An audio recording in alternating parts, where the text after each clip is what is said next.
Rivadeneira, en la revista de opinión Democracia.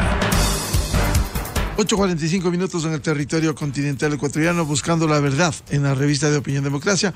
Queremos dar la bienvenida a nuestros siguientes invitados: el economista José Hidalgo, director de Cordes, y el economista Santiago García, académico y presidente del Colegio de Economistas de Pichincha.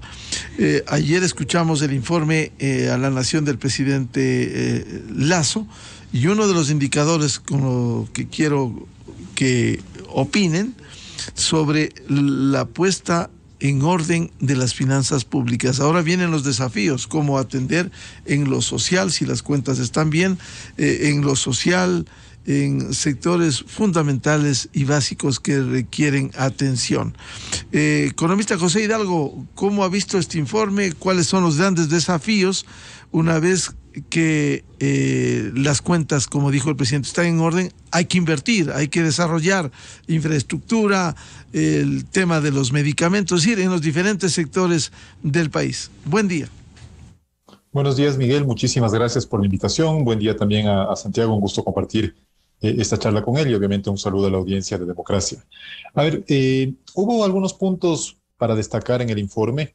Yo creo que es importante que el gobierno resalte la importancia, del orden fiscal, porque no es un asunto menor. Es un componente indispensable para alcanzar un crecimiento sostenible en el mediano y en el largo plazo. Entonces, no es solamente un tema de analistas económicos o una tarea para contentar al Fondo Monetario Internacional, sino que el orden en las finanzas públicas es indispensable para tener un crecimiento sostenible en el largo plazo, porque mejora el ambiente de inversión, porque brinda más certidumbre a los inversionistas, y ojalá en el mediano plazo también empecemos a ver una reducción en el riesgo país. Ahora bien, ese orden fiscal que ha destacado el presidente Lasso, y que es un mérito del equipo económico, no está exento también de algunas obligaciones pendientes. Usted ha mencionado muy bien, Miguel, la necesidad de invertir más. Nosotros en Cordes hace algunas semanas señalamos lo baja que está la inversión pública en la actualidad, sin que eso sea necesariamente responsabilidad del Ministerio de Economía y Finanzas, porque puede ser un problema de ejecución o de gestión de otros organismos del propio gobierno. Pero también hay que tomar en cuenta que dentro del orden fiscal, el gobierno sí se ha preocupado también por incrementar el gasto social. Hay que recordar que entre los indicadores o metas que forman parte del acuerdo con el Fondo Monetario, uno de ellos es incrementar el número de beneficiarios de bonos sociales o de transferencias sociales tipo bono de desarrollo humano. Entonces, no es que el gobierno está ahorrando todo. De hecho, una buena parte de los recursos extraordinarios que ha recibido en estos meses por petróleos y por impuesto lo ha utilizado también para ponerse al día con los GAD y para ponerse al día con una buena parte de los acreedores del sector privado.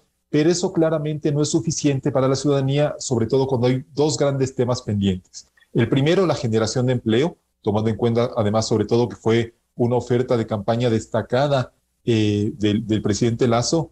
Y el segundo, mejorar algunos servicios básicos, servicios públicos que están siendo deficientes, digamos, esto de la falta de medicinas en los hospitales, la mala atención en el registro civil, y demás, que, insisto, no es necesariamente responsabilidad del Ministerio de Economía y Finanzas, sino que también puede ser un problema de ejecución y de gestión, pero claramente forman parte del mismo gobierno. Y por lo tanto, una vez que las finanzas públicas han empezado a ordenarse o están mucho más ordenadas que antes, es un proceso que continúa, no se puede, digamos decir, ya las finanzas públicas están ordenadas y de aquí en adelante vamos a costar loco, porque eso sería generar un nuevo desorden para los próximos años. Pero una vez que ya tenemos una base mucho más sólida en cuanto al orden fiscal, sí es importante que el gobierno empiece, como el mismo presidente ha anunciado, a pensar en la reactivación, que tiene como principal objetivo una mayor generación de empleo.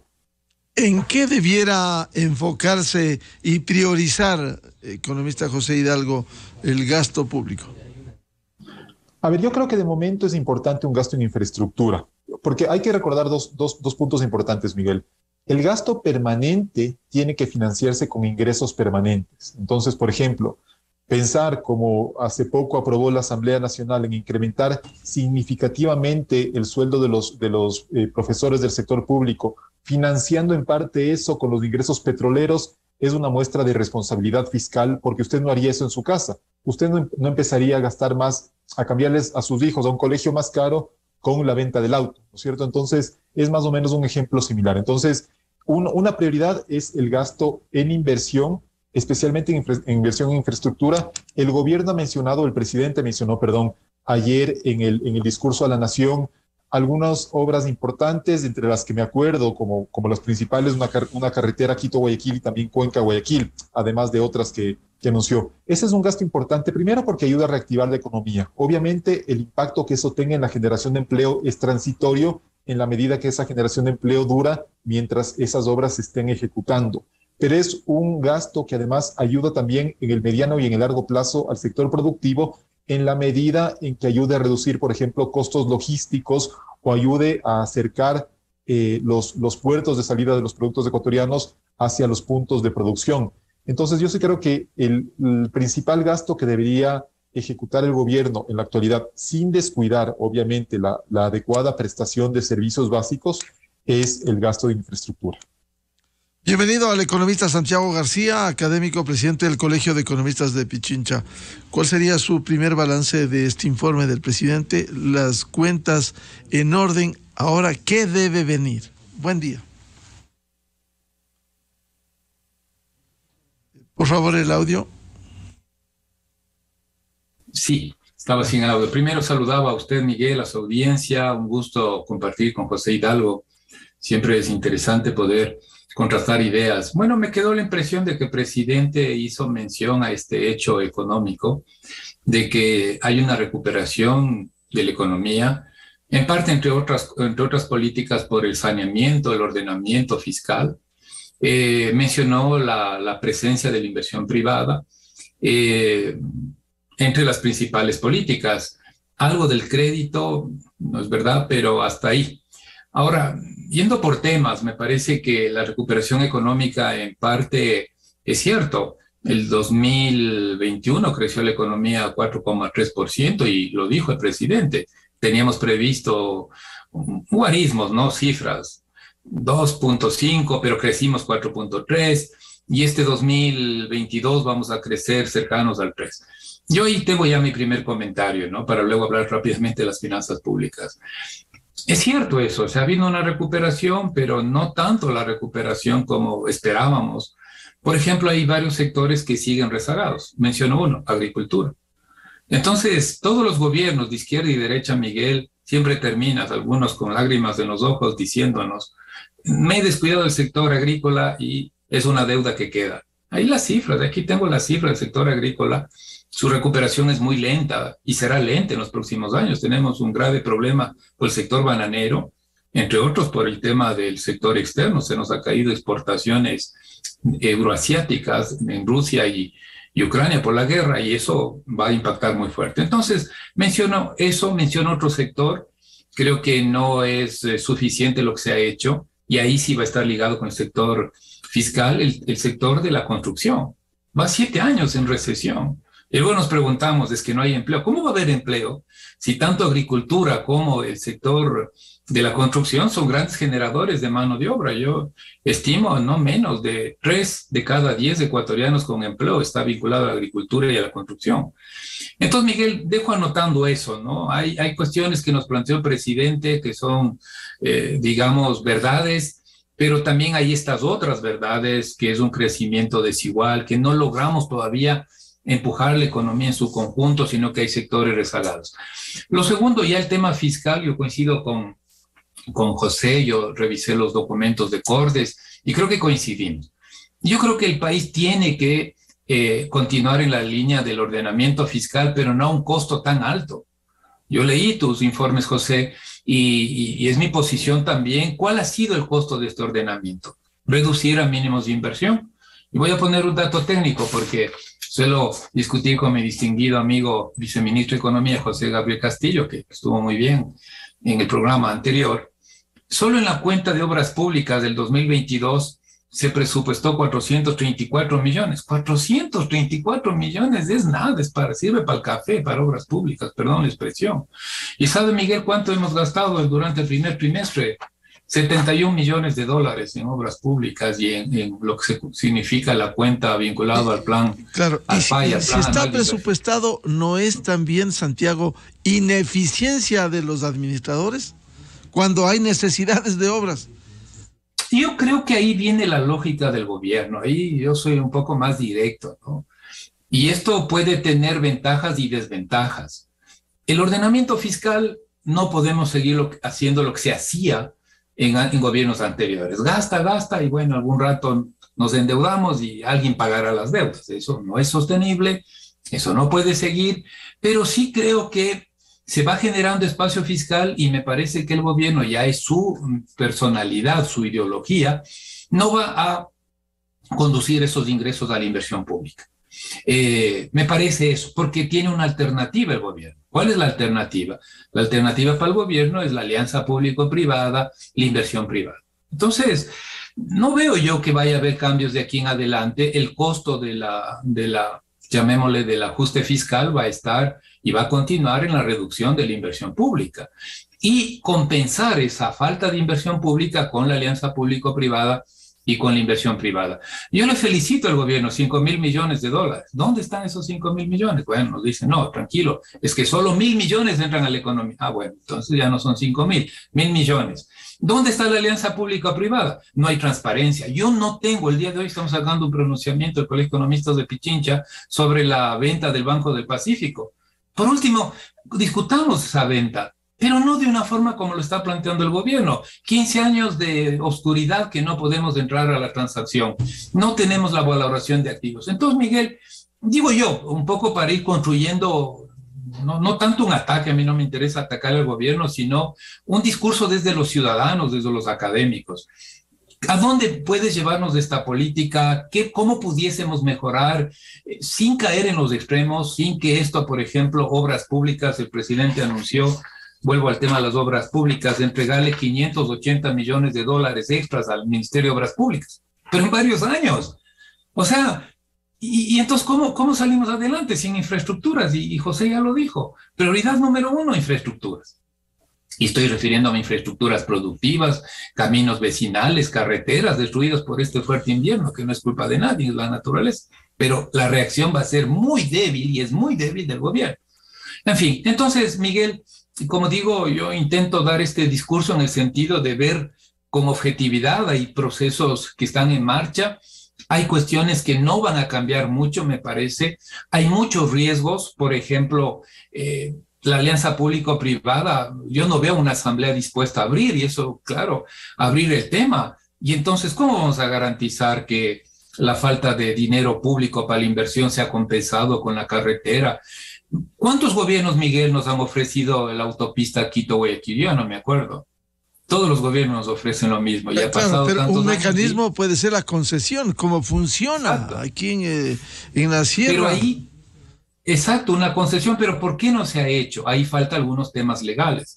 La Asamblea bloqueó la ley de alianza público-privada. Yo ahí le digo al gobierno, se equivocó, por ejemplo. El discurso no consensúa primero con la sociedad, mandó la ley, una ley que hablaba de que es una ley para recuperar los 30.000 millones de dólares de inversión, cuando era una ley encaminada a la alianza público-privada para resolver una carencia, porque ya tenemos una ley de promoción de alianza público-privada, muy mala, por cierto, pero se equivocó, va a la asamblea, ya sabemos la calidad de asamblea que tenemos, prima mucho la ideología, el compromiso partidario, y a mí me queda claro, muchos partidos políticos quieren que este gobierno fracase a costa de que el pueblo fracase. O sea, ya, ¿qué puedo decir sobre esas visiones políticas tan cortas? Sí, así es, y uno tiene que decirlo así con claridad. Entonces, Miguel, vuelvo a ese tema solo. En alianza público-privada, que reemplaza la inversión privada, yo le veo un peligro, a la inversión pública, veo un peligro.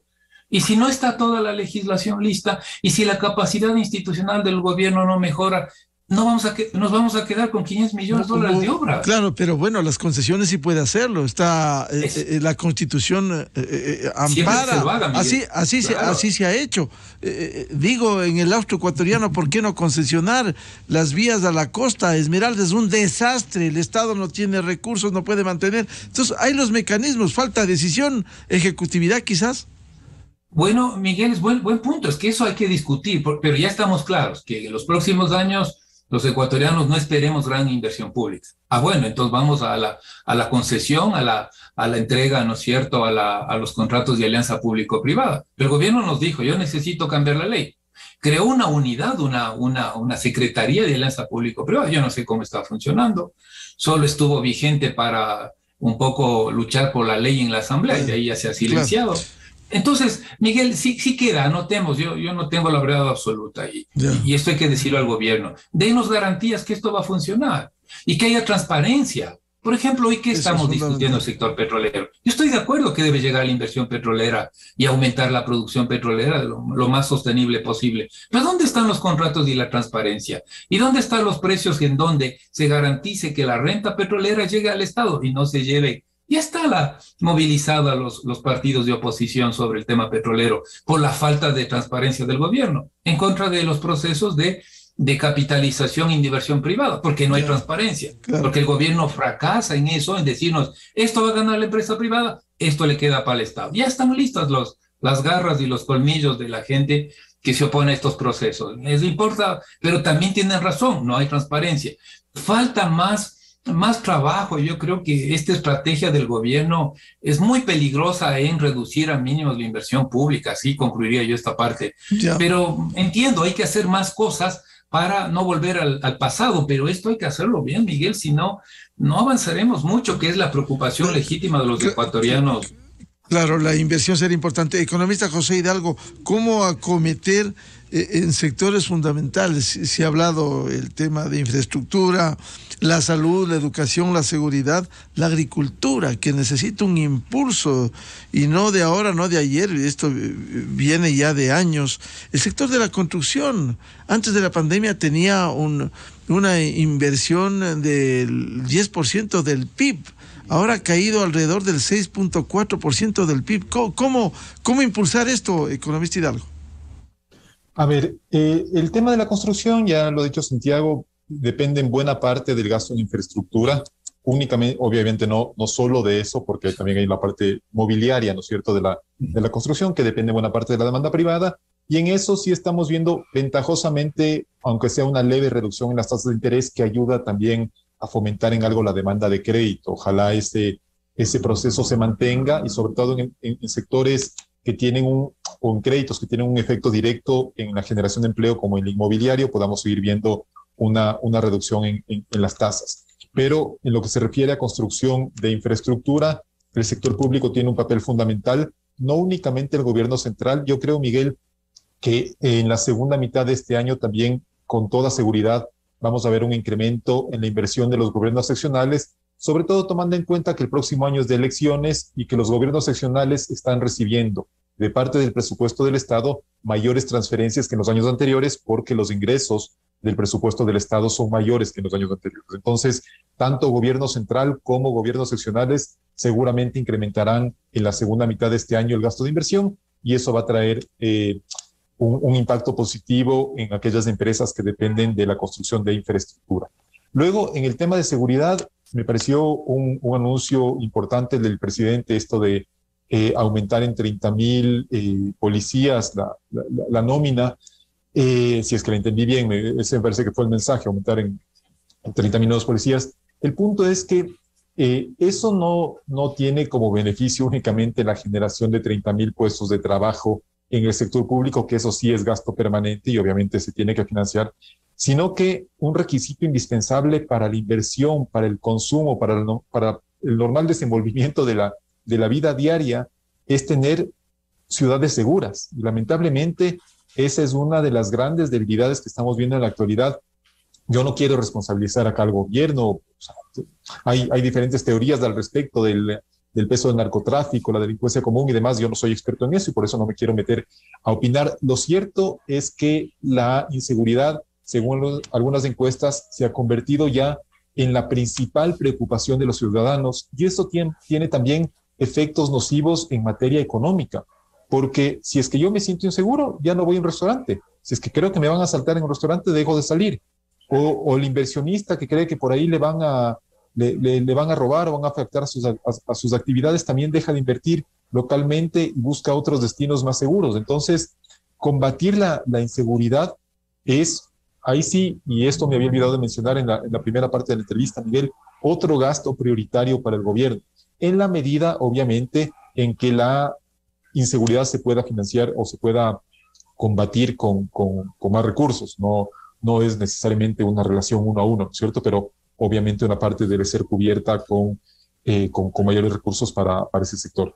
Luego, en el tema de agricultura, yo sí creo que es muy importante esto de los créditos con tasas preferenciales.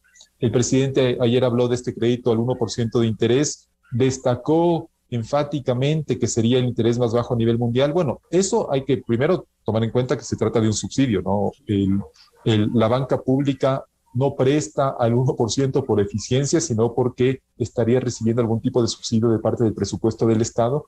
Pero en la medida en que esos créditos sean bien enfocados a proyectos sustentables, a proyectos que obviamente puedan cubrir y pagar esos créditos, me parece que podría ser un subsidio menos dañino que otros. Digamos, el subsidio que en mi opinión mejor funciona son las transferencias directas, porque están bien focalizadas, llegan directamente a los sectores más vulnerables de la población. Pero en el caso del sector agrícola, si es que hay sectores especialmente afectados y con un crédito de la banca pública a un interés especialmente bajo, en algo se puede fomentar su reactivación, entonces creo que podría ser un producto interesante, pero insisto, como requisito tiene que estar la sostenibilidad de ese proyecto y obviamente su capacidad de repago, porque ya hemos visto lo que pasa con la banca pública y el presidente también lo mencionó ayer, muchos créditos más bien millonarios que no han sido pagados y que nos ven ahora quienes recibieron esos créditos se niegan a pagar. Y todo esto debería tener obviamente como meta final la generación de empleo.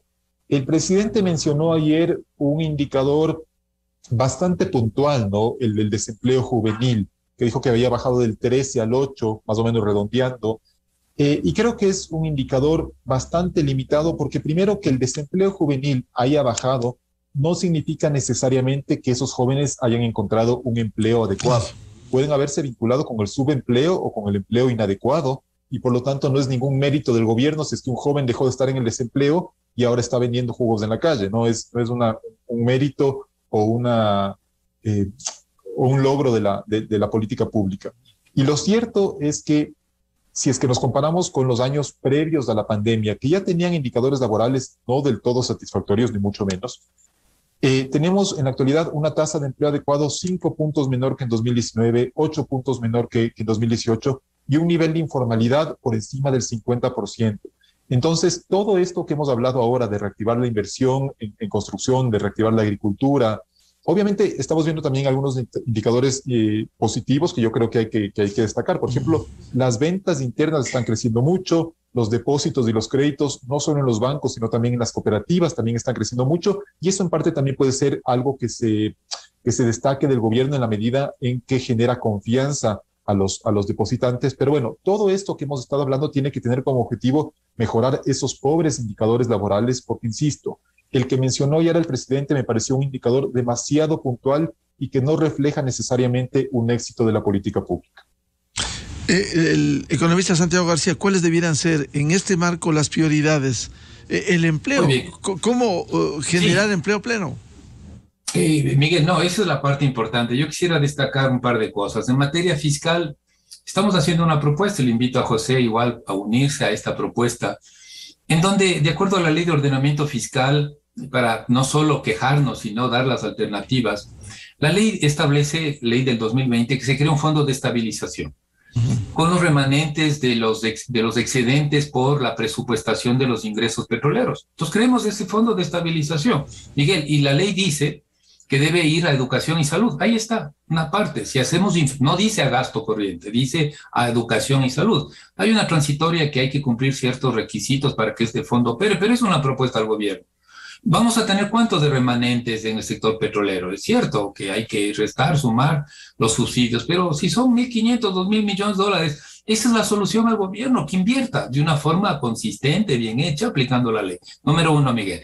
Número dos, tenemos que, y ahí coincido con José, una de las fortalezas de la economía nacional hoy en día es un poco la sostenibilidad del sistema financiero nacional, tanto la banca como la cooperativa de ahorro y crédito. Les recuerdo a mis amigos políticos que el sistema financiero nacional, al menos 30 de cada 100 dólares lo mueven las cooperativas de ahorro y crédito. Entonces, han tenido resiliencia, pese a los problemas, siguen ahí, están ahí. Eso hay que utilizar, Miguel, para la recuperación y la reactivación económica, facilitar el crédito al emprendedor, facilitar el crédito a la industria manufacturera generadora de empleo, a los servicios, al turismo, que hoy le está yendo bastante bien, eso hay que reconocer. Una buena política ha sido, me encanta esa política, deberíamos replicar a otros sectores, reducir el 4% de IVA para el sector turístico en 4 oportunidades al año. Quizás habrá que hacer eso para consumir otros servicios, para consumir textiles, vestimenta. ¿Por qué no bajamos del IVA de una forma planificada? En fin. Entonces, Miguel, ahí están las alternativas para el empleo. Me parece que empecemos con la obra pública. Cuando usted le pregunta a la Cámara de Construcción de Quito, le responde que el 80% de sus empresas se vincula a la obra pública, se vincula a la obra pública. Uh-huh. ¿Cómo va a haber recuperación del sector, no es cierto, de la construcción si no hay obra pública? Claro. Eso es uno de los reclamos que tienen. Exactamente, y ahí está el empleo. Y este sector, Miguel, es generador de empleo de mano de obra no calificada, ahí está nuestro pueblo, y también de mano calificada, ahí están nuestros arquitectos e ingenieros de las universidades. Menciono un tercero, Miguel, rápidamente, a más de esto, la inversión pública, el sistema financiero con sus fortalezas, que pueda ser más activo, que haya una buena legislación para facilitar su operación. Eso me parece que es clave para generar la reforma laboral. ¿Dónde está la propuesta de reforma laboral de este gobierno? Pregunta, Miguel. Usted no, ni yo no sé dónde está. Nosotros desde la sociedad estamos reclamando. Están en mesas de negociación, pero esto demora. Mesas de negociación, y después hay que pasar ese calvario de la Asamblea Nacional. Claro, pero porque no se sustenta en un consenso mínimo, Miguel. Claro. No nos hace conocer las propuestas a la sociedad. Por ejemplo, nosotros con el Pacto Social y el Colegio de Economistas tenemos una propuesta para reformar, sobre todo pensando en los jóvenes. ¿Cuál es el problema, Miguel, rápidamente, de los jóvenes? Su primer acceso al mercado de trabajo. Entonces hagamos una reforma que rompa, pero rompa bien ese problema. Un joven no entra rápidamente al mercado de trabajo. Entonces tiene 28, 30 años y recién posiblemente puede entrar. Entonces, esa reforma hay que hacerla, pero se da cuenta, Miguel, es conversando con la gente, con los sectores sociales, claro, los que tenemos que hacer. Antes de entrar a la asamblea, llevan a la asamblea, les importa un rábano la opinión de nosotros, de la gente. Después dice, qué pena, no hemos podido sacar. ¿Cómo sí, hay que consensuar, hay que buscar consensos. Sí, exacto, Miguel. Ahí está, puntos para la reactivación. Seguiremos hablando de esto. Muchas gracias del aporte a este primer análisis del economista José Hidalgo Pallares de Cordes y Santiago García, académico y presidente del Colegio de Economistas de Pichincha. Muchas gracias, como siempre, su aporte valioso. Muy buen día. Buenos días. Muchísimas gracias. Gracias, Miguel. Buen día para todos. Con esto cerramos la revista de Opinión Democracia. Les recomendamos, ya viene en Exa FM el show de la papaya y les deseamos un feliz miércoles 25 de mayo. Muy buen día, felicidades a todos. Miguel Rivadeneira en la revista de Opinión Democracia. Bienvenidos al microinformativo de la hora. El Ecuador de las oportunidades no solo preserva el